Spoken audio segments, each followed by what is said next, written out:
என் sweet arts கொடுத்த gifts என்னென்னன்றதை இப்போ பார்க்கலாம்.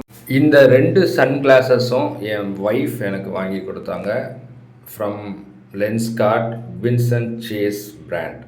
அது மட்டும் இல்லாமல் இந்த அழகான டைட்டன் வாட்ச், இந்த ஷர்ட்டும் இந்த க்ரீன் டிஷர்ட்டும் என் பெரிய பொண்ணு கிஃப்ட் பண்ணா.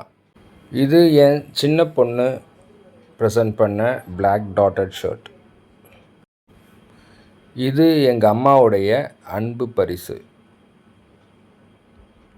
எல்லா பரிசை விடவும் பெரிய பரிசாக எனக்கு தெரிஞ்சது எங்கள் அம்மா என்னோட இந்த பிறந்த நாளுக்கு இருந்தது தான். அது மட்டும் இல்லாமல் எனக்கு அவங்க கேக் ஊட்டினது, நான் அவங்களுக்கு கேக் ஊட்டினது ரொம்ப திருப்தியாக இருந்தது. விலை மதிக்க முடியாத இந்த தருணம். தேங்க்யூ அம்மா.